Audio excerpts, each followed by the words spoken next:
It's my pleasure to be able to introduce the speakers for the next section, which is Chris Carter and Joy Notter. I had the pleasure of working with them while I was out in Zambia recently. So I was sent through their bios, and the first thing I kind of noticed was that gosh, they've done a lot of stuff. So I feel like I should get into it now because I might struggle to get through it all in the time that they've got, really. So yes, as I say, it's my pleasure to be able to introduce Professor Joy Notter.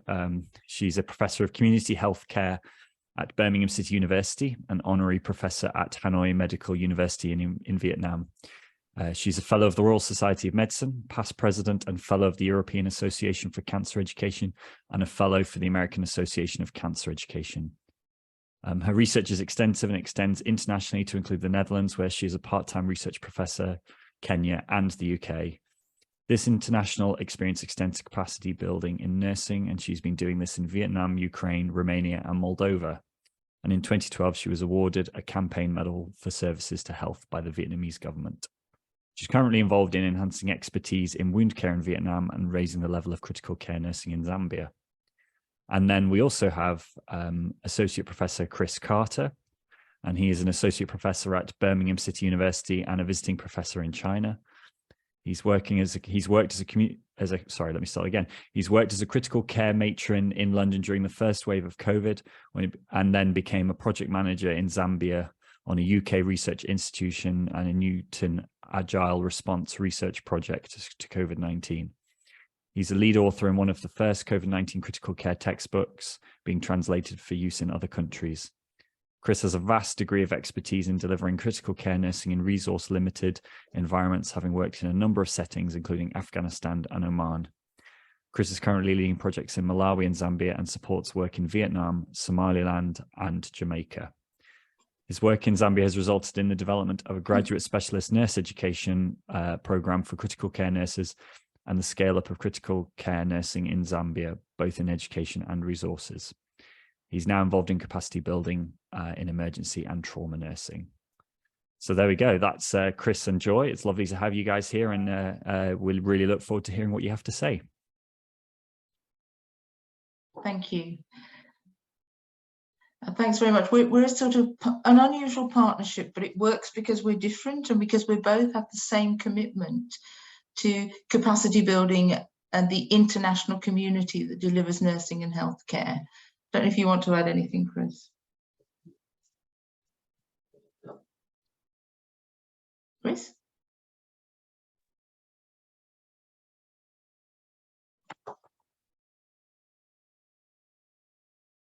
I'm here with my I'm trying to use headphones and it's not working, I don't think.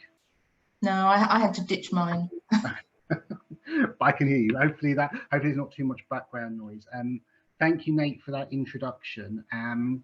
Today what we're going to be talking about is our capacity building projects that we've been running in Zambia, particularly around emergency trauma and critical care nursing. And thank you once again for inviting us to be in today. So just a little bit of context and background to our partnership then. So our partnership in Zambia commenced in 2015, and that was funded through EFFECT needs assessment and through the then DFID MED programme. And from that, we then built the nursing critical care programme from that. And we have strategic partnerships. Our main partner is with the Ministry of Health in Zambia, but we also work alongside quite closely with the nursing regulator, which is the Nursing Midwifery Council, and also the nursing union and professional organisation ZUNO.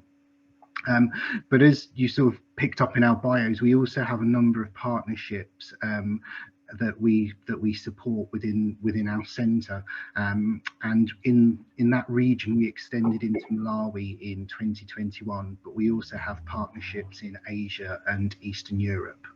Our main focus on this presentation is going to be talking about the work that we do in Zambia, but also at the University Teaching Hospital in Lusaka. But we do just have to highlight, we do have projects running around the country, which we will highlight, but this is just sort of one aspect to our portfolio, as it were. So, as I said, our first needs assessment trip was conducted in 2015, and during that visit I had the opportunity to meet and work alongside a number of nurses, and one of those nurses was Esther. And Esther was the nurse in charge of the intensive care unit at the time, and she was one of the first graduates of the advanced diploma in critical care nursing, and she was very, very clear how she saw critical care nursing in the country evolve and develop. And she recognised and made it very clear that while training has a place, these short-term training courses, which often are given to nurses to prepare them to work in critical care, have a place. But what she really advocated for was an education program which allowed her nurses to develop and actually gave them a pathway to go from bedside to strategic level at the Ministry of Health. And she recognised that often with the qualifications that they had, they were barred from actually some of the senior positions and developing the education agenda further. So she was a real advocate for us to bring in some form of an education programme to match what was offered to doctors, particularly with the amount of task shifting that was happening towards critical care nurses. Unfortunately, Esther never got to see her dream, because this was the email that I received from David Snell, who was working in country at the time. She went for an elective caesarean section, but unfortunately had a massive postpartum hemorrhage post-op and then arrested during the emergency hysterectomy. She was taken to ICU, but she died in the side room as she was nursed by her team. Her baby was admitted to the neonatal intensive care unit and unfortunately died later that day. And it is devastating, and I'm sure many of us that have worked in low income settings will be aware of stories like this, as due to the high maternal and neonatal mortality. And unfortunately for Esther, we never saw her legacy, or she never saw her legacy come to life. And a lot of what she said during that first trip is what both Joy and I have worked hard to make sure has become a part of her legacy and her memory. So as we said, we very early on in the partnership discussions and the needs assessments, there was a need for a strategic approach, which included practice, but also involved a policy, education, as well as research arm. So our partners developed this quad concept approach to partnerships, where we recognise actually we need all elements of the quad in order to be effective.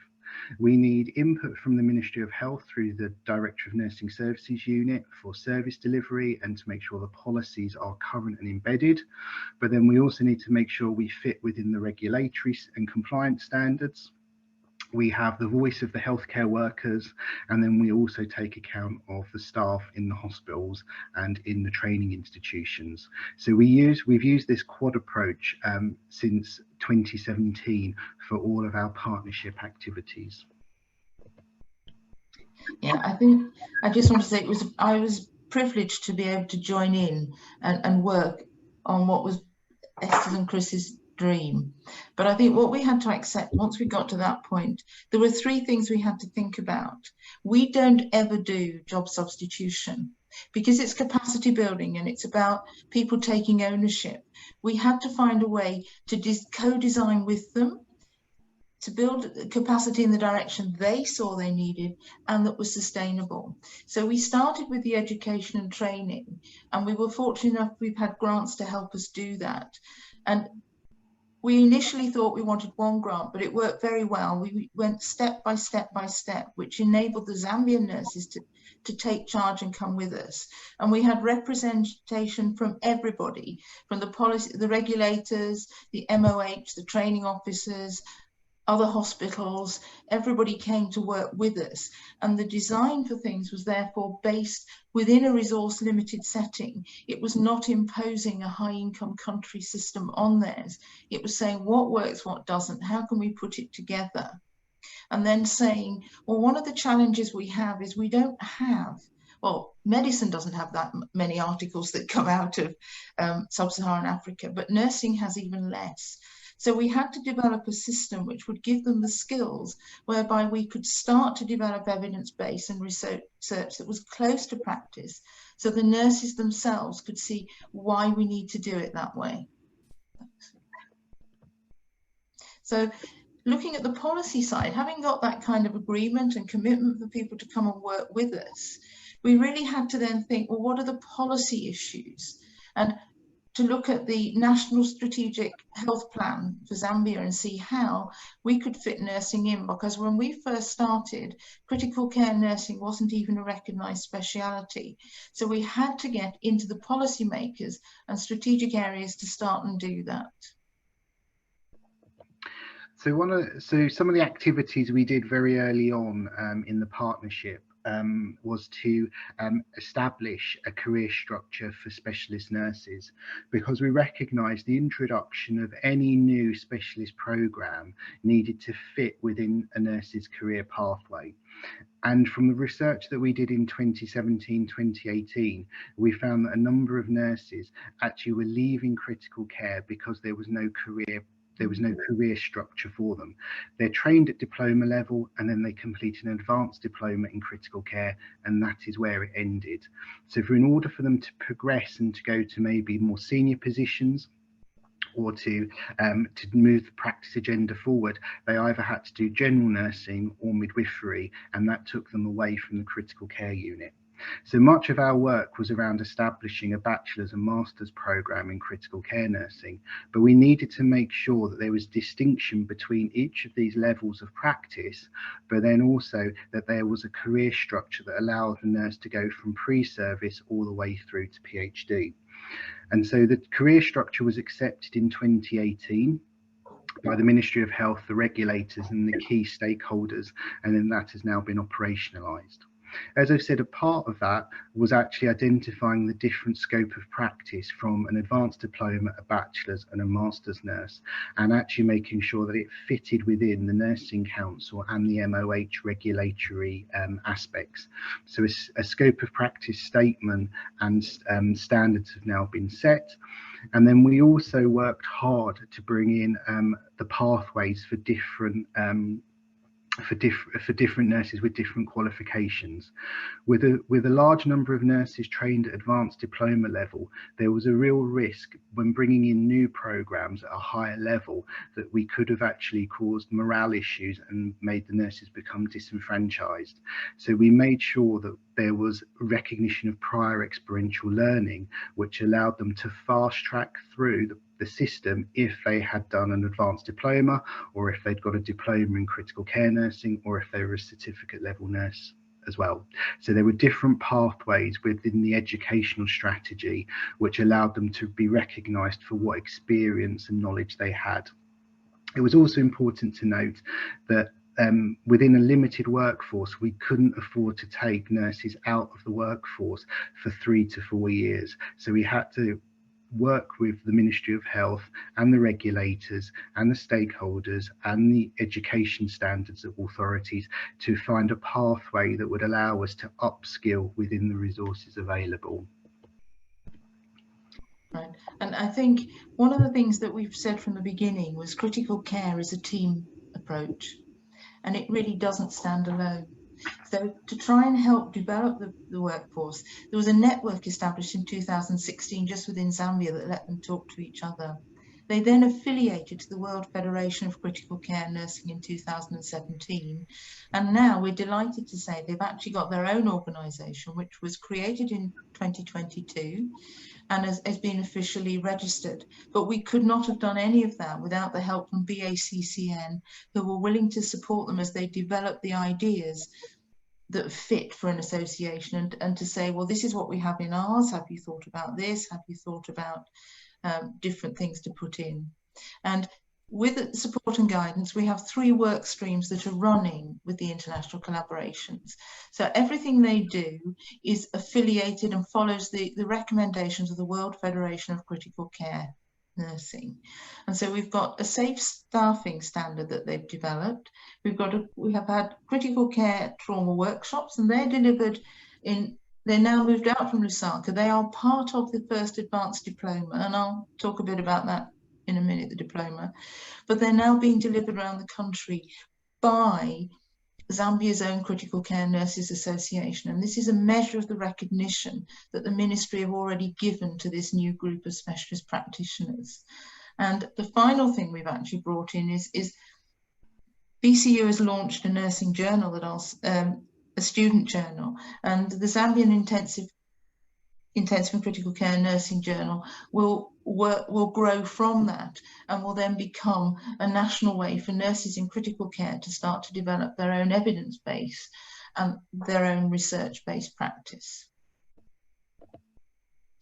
So this year we were delighted that they actually were able to write standards of critical care for safe staffing in Zambia and to submit it to the ministry. And it was very well done. It was a big review of the literature. They looked at safe staffing in high income, middle income and resource limited settings. They looked at the scope of practice elsewhere, and they developed their own based on what they can achieve in Zambia, rather than trying to shoehorn in something that belongs with a high income setting and that just isn't feasible. They recognised also that the education standards are crucial, and we'll talk a little bit more about those as we go through, but that also education alone doesn't work if you don't have practice standards and ways to monitor and assess that they are maintaining their practice standards. So their first big event, and I think it's nice to know, was they had a stakeholders roundtable, and we were really delighted to be asked to partner them to deliver this, and we had our Deputy Dean came out especially to sit on it and to help. And we had representatives from the ministry, from the nursing regulator NMCZ, the Health Professional Council of Zambia sent one of their lead officials, education providers came, the Society of Anaesthesia, the Critical Care Nurses Association, and the clinical areas of adult, paediatric and neonatal all sent senior nurses. And the aims were for all these key people who lead the country and the hospitals to sit around the table and actually identify the specialities' way forward and help them work towards it. And that had to include looking at the impact post-COVID-19, because we have to accept that worldwide that's taken a lot of the resources and has left people without the means to deliver some of the services they used to. Had to discuss the impact of changes in the healthcare system and how the education opportunities and the changing burden of disease will influence the way in which critical care is delivered, and the role of these few but very important specialist nurses, and also to identify the priority areas, and particularly areas where the SNAS and the critical care nurses could identify with and work with other organisations such as the Society for Anaesthesia and the Professional Council of Zambia. So some of the key themes that are identified in relation to nursing was it was identified there was a need for subspecialisation, and the current structure of one programme to cover neonatal, paediatrics and adults, and then all the subspecialisations, is not really fit for purpose. So there is now a move towards developing subspecialisation. When we developed the bachelor's programmes, within that we actually built in the option for specialist programs to be built in neonatal, pediatric, neuro, adult, obstetric and transplant. So actually there is now a move towards that, and that was a message that came very clear from the pediatric and neonatal teams. During the stakeholders roundtable, there were practitioners, because there was medical representatives as well, used vignettes and examples, and there were a number of examples of where they felt critical care nurses could have made a difference in some of the care that was provided, particularly outside of the bigger hospitals where the ICUs are set. So there was the recognition that critical care needs to be scaled up in all areas of the healthcare system. Quality assurance in terms of education is being addressed through the Safe Staffing position paper, as at present some of the education institutions are reliant on very few critical care nurses, and also there's very little supervision in practice. The importance of developing evidence-based practice we will touch on through the journal, and we'll give you some examples of some of the research proposals that are, or some of the research that's currently in progress. And now we're in the process of operationalising the SNAS Safe Staffing position paper. And I should say the Safe Staffing position paper is not about using high income standards of a 1-to-1 patient ratio, which at present would be quite difficult to deliver. What it's done is it's taken the World Federation standards and it's taken the recommendations, such as every ventilated patient must have immediate access to a registered nurse with a post-qualification in critical care. Therefore, the standards are around making sure that the nurse in charge holds that qualification. There is a critical care nurse on every shift. For every 5 patients, there is 1 critical care nurse on duty. For 10, there are 2, and it basically builds within the resources that are available. So they are realistic to be achieved, but can also help the hospitals with their training plans, and also start to make sure that the critical care nursing workforce starts to grow in hospitals, particularly outside of Lusaka.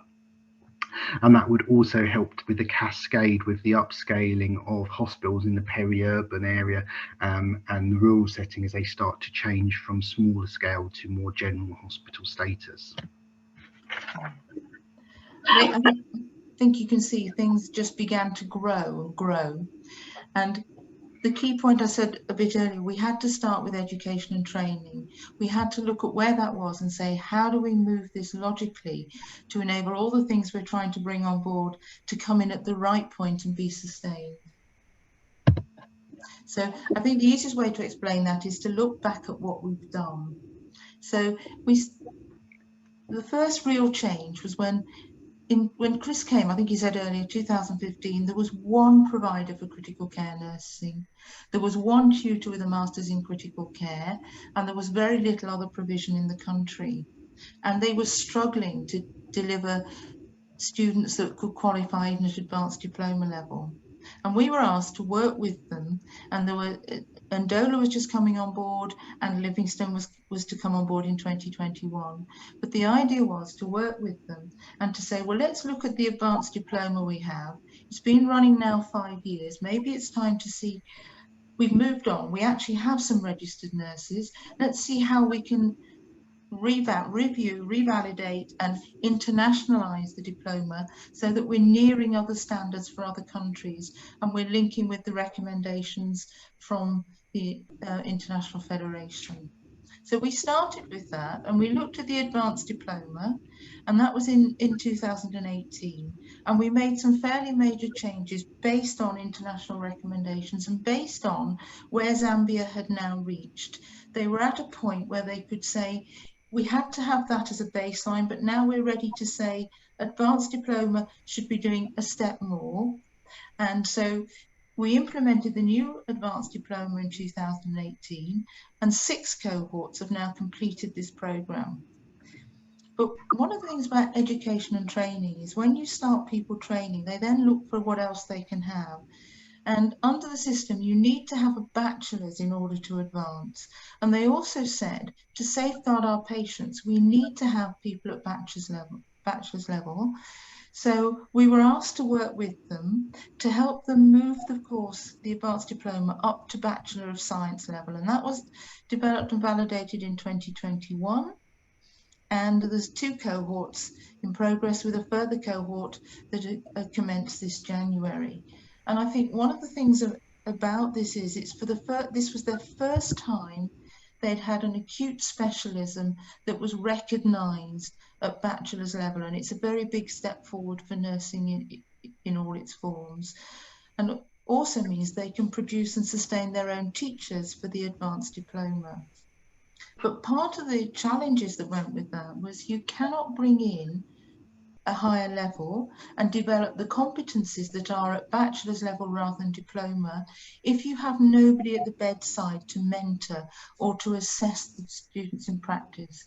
So we had to develop a mentorship model, and this was developed again in partnership, and it is Zambia's own mentorship model for nurses, and it's up and running and it works well, and it's actually going to be used across other specialisms as they develop. And then the final level, just to mention here, is we were asked to help them develop a faculty, because if you have bachelor's students, you need master's level teachers.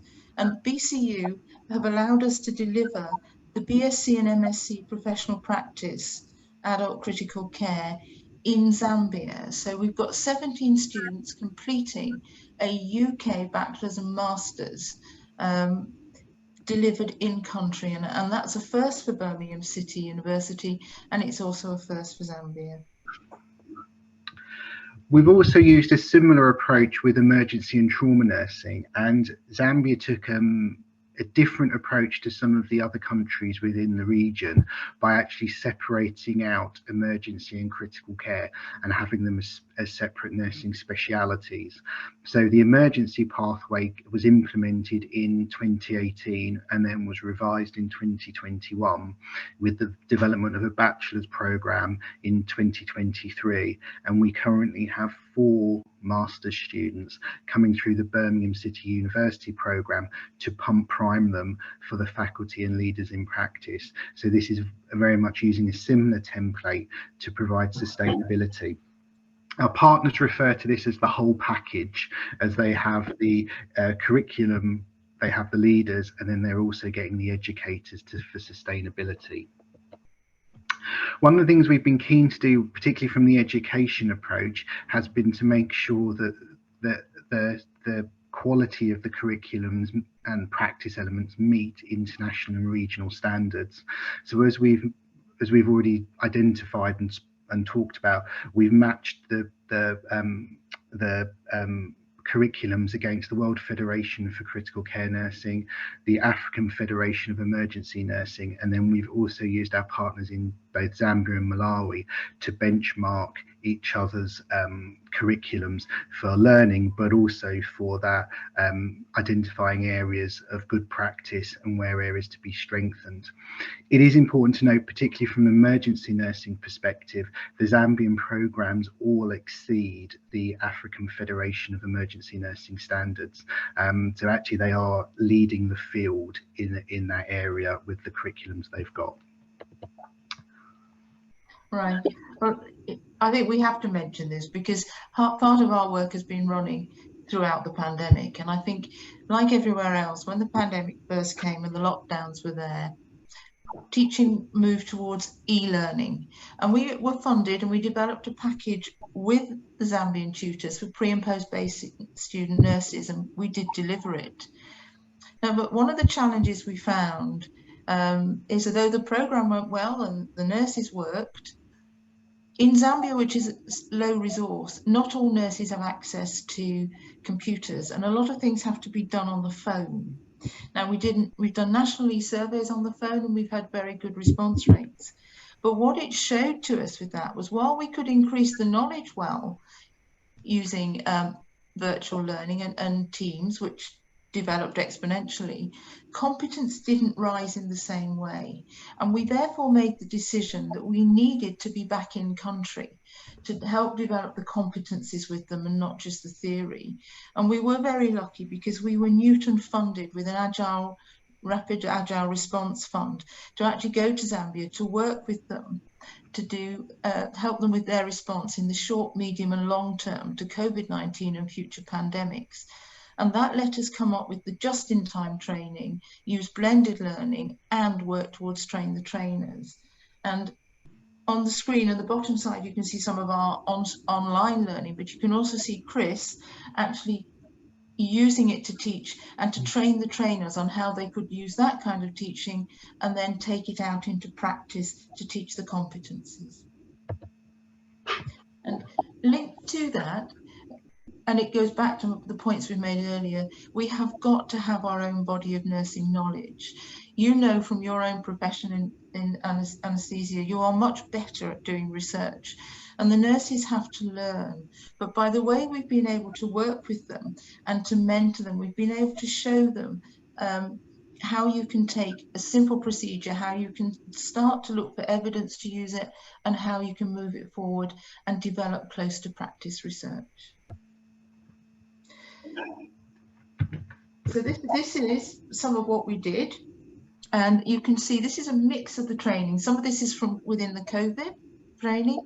Now the one in the middle, we were asked at very short notice to go to a hospital that was overwhelmed with COVID because the National Referral Hospital was full.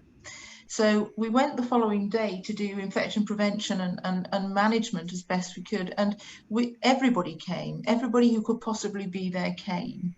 We took one or two of our more senior students and they worked on a one-to-one basis. Chris did oxygen management, because one of the things that had happened in Zambia is while resources such as oxygen suddenly arrived in hospitals that had no oxygen before, the training didn't accompany it. And the doctors there and the nurses were saying, please, we know it needs to be used differently. Can you help? And the picture on the right shows Chris being mobbed. Well, you can't see Chris at all, as he tried to demonstrate some of the features. And we, from that, have developed some long, ongoing programs that we still work with them. So in order to do this, we use a team of UK volunteers from both defence, higher education, and also the NHS. And so we have a team or volunteers that help with virtual aspects of projects, such as peer reviews or actually delivering lectures or mentorship. And then we also have in-country support.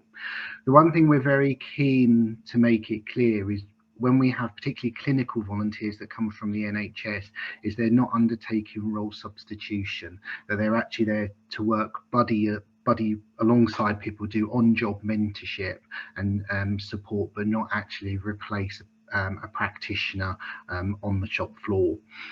Some of the examples of on-job mentorship that we've been asked to fill are very specialist at times, but does give you a flavour of certainly how critical care has changed in Zambia. So for example, renal transplantation. So you can see here, this is one of our volunteers, Chris, from the Royal Free, in the bottom right, delivering a lecture on renal transplants. The recent opening of the National Heart Hospital has also come with a request for support during the international mission teams, and we found these are good opportunities to expose critical care nurses to how critical care is going to evolve in the future, and to see actually in the next 5 years some of these interventions will become much more established. And then we've also had things such as the National Trauma Workshop, which has also involved multi-stakeholder engagement from the police, the fire brigade, all the way, the ambulance services, all the way through to the hospital response. So we get specific requests for some of the more bespoke and unique areas of practice. Some of the other activities we've supported have been the use of apps. So some of you may be familiar with the CliniBee app, which has been widely used in the NHS. We developed this as part of during the COVID-19 response. And actually, as Joy highlighted, numbers of nurses don't necessarily have access to laptops, but they do have access to mobile phones.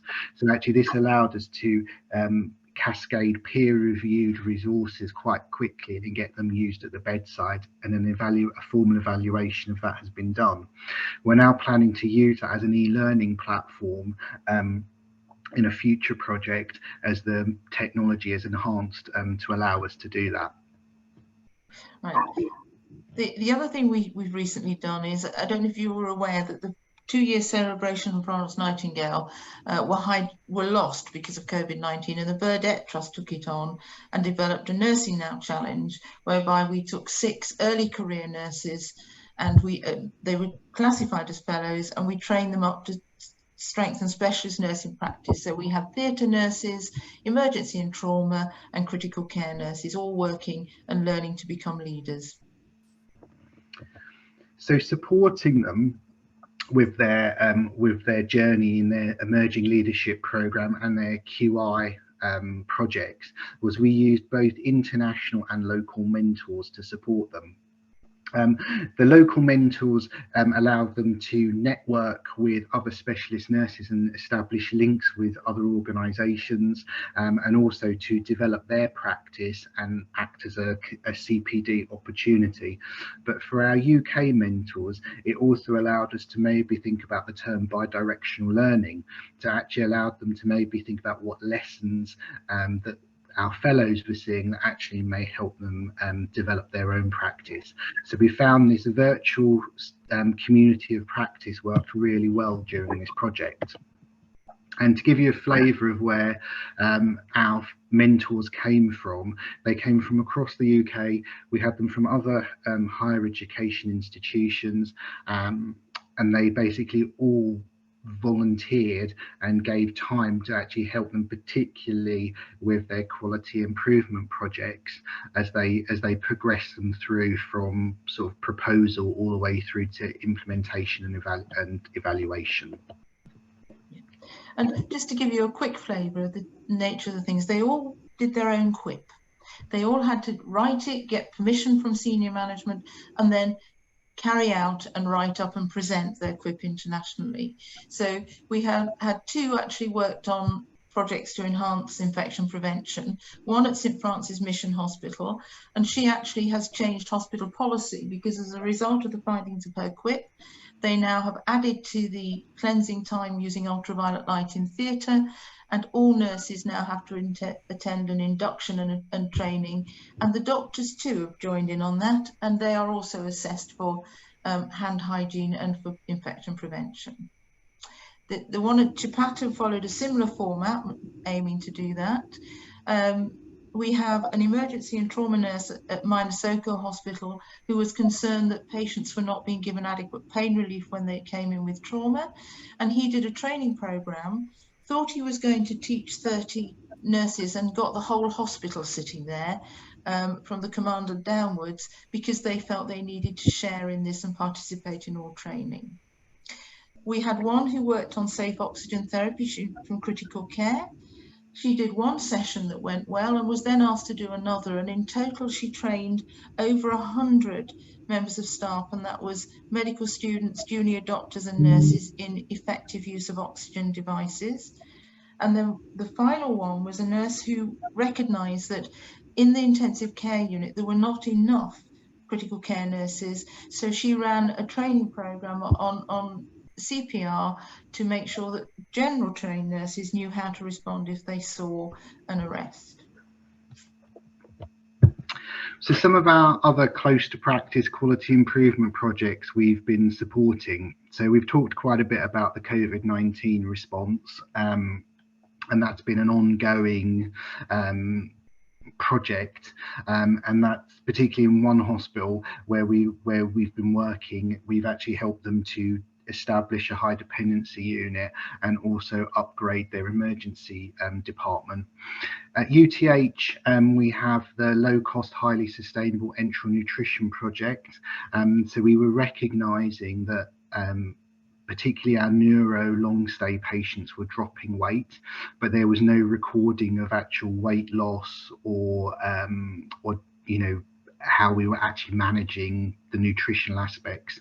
So we developed this low cost, highly sustainable porridge, which we supplement with the HEPs twice a day, and we've also introduced baseline nutritional assessments and then regular mid-upper arm circumference recording to identify weight loss and address that. And that project has been running now for over 6 months. We've established a critical care outreach service, and I would say it is not really around the recognition of the deteriorating patient. It is more about the follow-up and rehabilitation, and we've got a case study to show you how we supported one patient during their recovery. We would love to do the the recognition of the deteriorating patient, but at the moment that is going to require too much resourcing. But certainly we can follow up patients that have been on ICU for a long time, our neuro rehab patients, tracheostomies, complex wounds. And then we've also established a tissue viability nursing service within the ICU. So we've scaled up the recognition and recording of things like pressure sores and surgical wounds, and if there's any complications. One thing I would say is that since we've introduced the nutrition project, we have seen a reduction in pressure sore development across the ICU. Right, so this is just quickly to give you a flavour of some of the proposals with our master students who are now completing and writing in. So we've got one looking at triage amongst nurses in the emergency department. We've got another one looking at the initiation of ventilation in the emergency department, because unlike many other EDs, they do renal replacement therapy and they ventilate within the emergency department, and they can be there for 2 or 3 days at a time. And we've got another one looking at the views of the nurses on disaster and emergency preparedness. Here are some of the critical care nursing research proposals. So you can see COVID is still an area of interest, looking at delirium, early mobilization, massive blood transfusion, nutrition, and thinking around, you know, as practice starts to change around kidney transplants, and about, you know, uptake and maybe cultures and beliefs around that.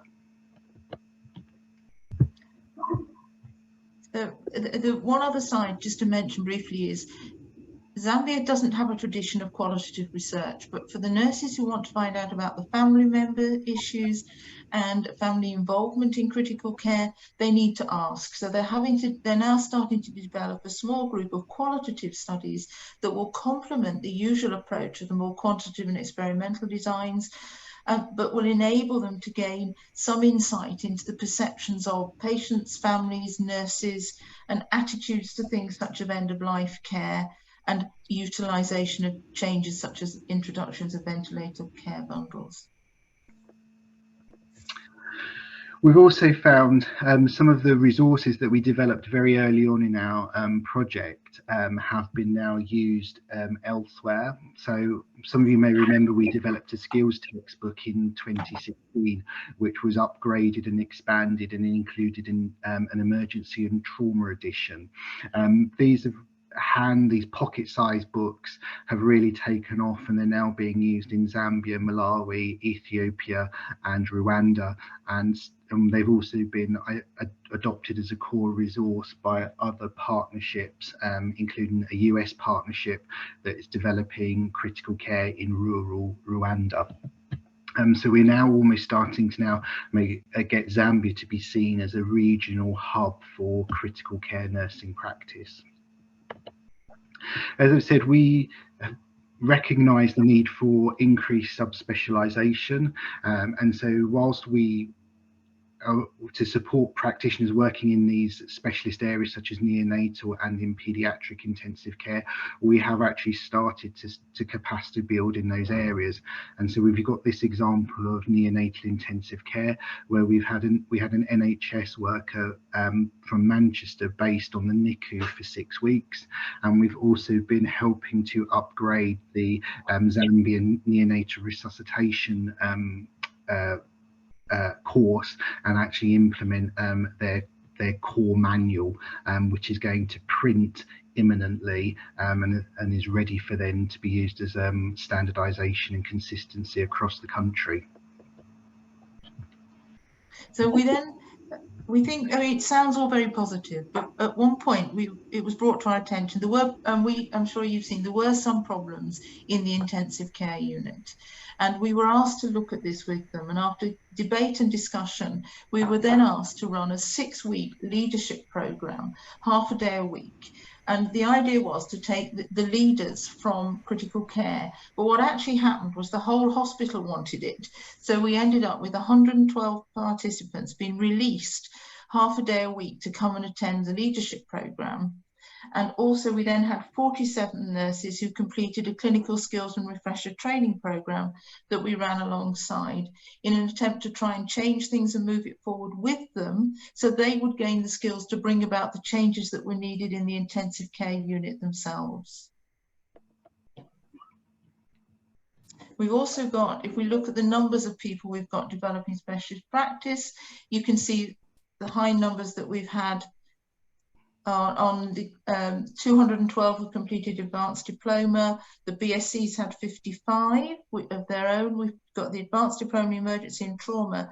But these numbers, which look okay, are actually, when you think, for the whole country, so they're relatively small. And then in our own program that we've got 21 who've completed a postgraduate certificate in nursing, and they've all had to do a level 7 research training module because they must be able to take on and develop their own resources, and 9 with a PG postgraduate diploma. So what we thought we would do is we thought we would give you a very short case study, because we are conscious of time, about a patient that I think demonstrates the impact of nursing. So this patient was a 16-year-old male who was attacked by a hippopotamus and sustained a complex traumatic chest wound.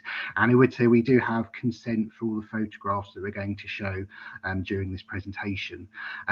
He was initially managed in a Zimbabwean local clinic for 2 days before being transferred to a Zambian mission hospital for 7 days before coming to the ICU at UTH.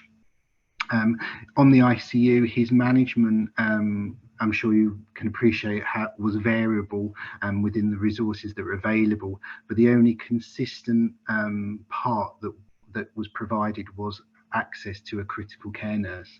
So the first day when they took the bandage down, this is what one of our BCU students asked us to come and have a look at. And as you can see, that is a very complex wound that needs debriding. It was an open sucking chest wound. He had chest drains in.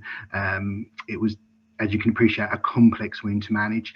Bearing in mind, he was intubated at this point, but was then extubated 2 days and had this chest wound on the ICU, and he ended up having a 4-month stay on the ICU. During that time, the nurses had to advocate for him on several occasions to actually get him to go to theatres for surgical debridement, and the dressing changes were left for the nurses to do every day. And so with support from the partnership and through the mentoring and on-job mentoring, we actually managed to use topical negative pressure, and then we actually managed to get the patient to have their wound healed. And this is what the wound looked like 4 months later. He was successfully discharged from hospital. And he has now gone home and he's gone back to fishing. And yeah, from an impact perspective, you think he has now gone back to work, he's now able to support his family, and is now returned to good health. And there you can see there's a picture of some of our students with our NHS volunteers as we were doing the follow-up on the wards with him as well for his dressing changes, as it was too complex for the staff to manage. Just want to show you quickly, we talked about the enteral feeding. You can see the line here. He lost weight. He came with an infected wound. He'd lost a lot of weight. He started to stabilize when he had the club feed. Discharged to the ward, and he then got more active. He developed another wound infection. His feeds were upped and increased as that was treated, and you can see how it aided his recovery as he gained weight, and he persistently gained weight from days 28 to 63. And this is just the journal we've produced. This is the student journal. It's peer reviewed for students completing our program. And this is the one that we've done with SNAS, and they will take on as our program finishes. And it's a platform for them to learn the start to do publication skills, to share and disseminate best practice. And it's published twice yearly. One of the other areas we've been working on has been about recognising the impact of nurse migration, because one of the things we are seeing is at the moment is a number of nurses and critical care nurses are migrating or leaving Zambia to come and work in the UK. So in last year, we had the opportunity of working with the BBC World Service to do a documentary around actually the impact of nurse migration, both the advantages and disadvantages for the healthcare system. And so this 45-minute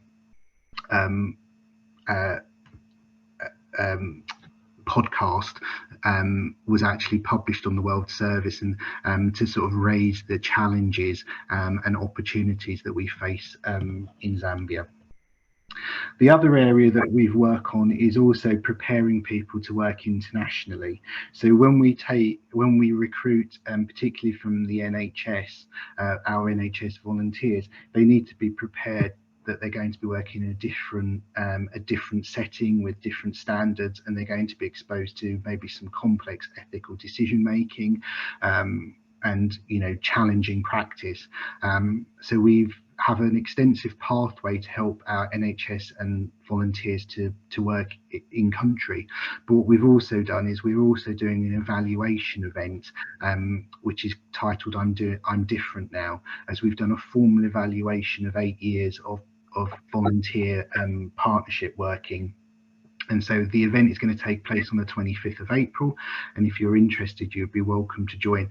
We have a number of volunteers talking. Those not only have worked for us in Zambia, but also nurses that have, and healthcare workers that have worked in places like Ukraine with UK Med, and also the employer response on the benefits of releasing staff.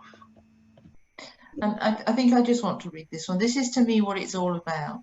And this was given to us. This is a patient on the critical care unit who asked a piece of paper from the nurses, and he wrote this.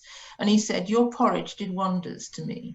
I was wasting away close to death because of starvation. Keep it going. We need it. All the patients." And really he was saying he hadn't been able to eat. He couldn't cope, and this one simple thing of the enteral feed had made so much difference to him, and he wanted us to have something to keep, and this is it. So thank you for listening. So thank you very much.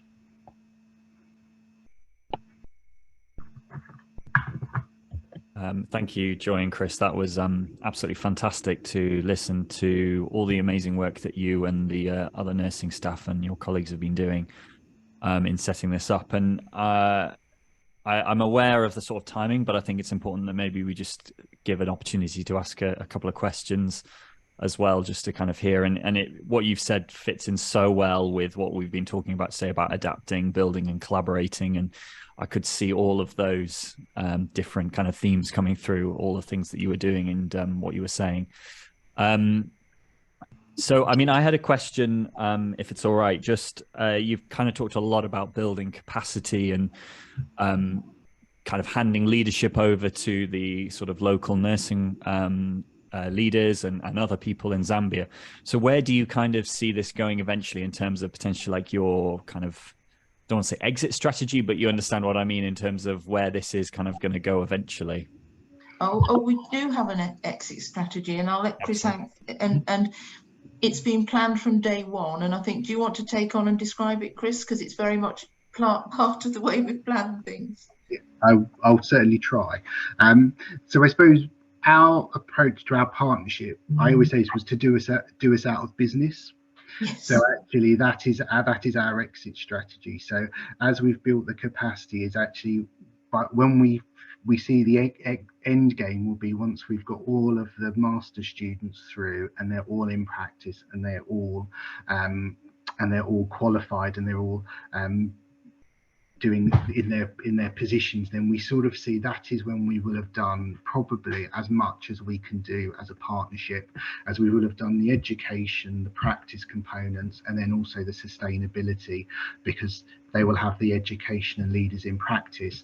And then as their own programs start to produce graduates, then they will naturally start to fill more positions. And so we would see that actually that it will almost be that it will start to move in with them making their own graduates to replace any shortfalls, gaps. Our plan has always been what happens when a nurse gets a bachelor's, is they tend to then move into leadership positions. So what we've always said with the Ministry of Health was to actually have large numbers of cohorts in order to make sure we get the leaders into practice, but also to make sure there is a workforce at the bedside. So we do actually start to see some of the changes happening in practice. So we do see an exit strategy in sort of the next 3 to 5 years. Great, thank you. Deborah Douglas, you've got your hand up, I think, to ask a question maybe, so I'll just allow you to talk, and if you want to ask Chris and Joy.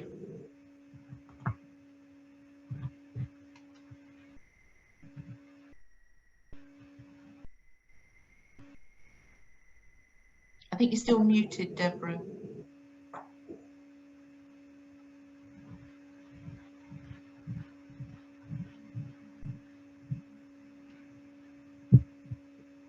Okay. I've allowed Deborah to speak, so I'll just in the meantime, if it is a sort of a technical issue, we'll let her work it out. I guess the other kind of question I've got here is that looking at all the various different people that you've got involved in your program, sort of from the University of Birmingham and other things like that, and the sort of local kind of stakeholders, as it were, like how has it been managing all those various different stakeholders? Sounds like it's going to be a bit of a headache potentially. After you, Chris. It has, I would say, it has not been an easy task. But I think, as Dylan sort of said in his introduction this morning, we're relying on project funding for a lot of work that we do. So, so we are sort of driven by some of the projects. So for like the Nursing Now, that was a 16-month project where we had to do an emerging leaders program and quality improvement projects. So what we do is at the start of every project is we work within a logical framework where we identify all of the key aspects and the key partners and initiate that right from the start for the coordination of it. And then we then pull in the resources from the UK side as we need to. One of the exciting things that we're in at the moment is with the development of a partnership with Malawi, is because Malawi has less than 10 critical care nurses for its 18 million people and has about 25 to 40 critical care beds. And so what we're actually using is Zambia as a place where Malawi is coming to learn off the Zambians to then go back to then start to scale up. And so we're actually using almost the expertise within Zambia to then actually help to develop its neighbouring countries. And so at the moment, the Zambian programs, as well as our programs, are taking students from Lesotho, Botswana, Zimbabwe, Malawi, as well as Zambia to actually start that scale up. So it's almost as we see the Zambia partnership starting to change, we're starting to see other opportunities arise, but actually we've got almost like a new group of experts that we can pull on within Zambia. So it's a lot of work to coordinate all those working parts, but I think, you know, we've always had an end game and an exit strategy, and actually as we've sort of come into the end of it, we're starting to see actually how we then can move people to take over some of those positions, and actually we can take a step back and then almost gradually start to do that handover. Amazing, thank you. Yeah, I could ask you, well, I know we've had long conversations when I was over in Zambia with Helen, and we spoke a lot about the critical care challenges in Zambia, but and I've got loads of questions I still would like to ask you, but I think we'll, for the sake of time, I'm afraid, kind of move on to the next session. So thank you, Joy, and thank you, Chris, for your time. It's been fantastic hearing what you guys have been up to, and keep up the good work. Thank you very much. Thank you for asking us, and we really enjoyed meeting you there, and it was lovely to present today. Thank you. Thank you very much. Thanks.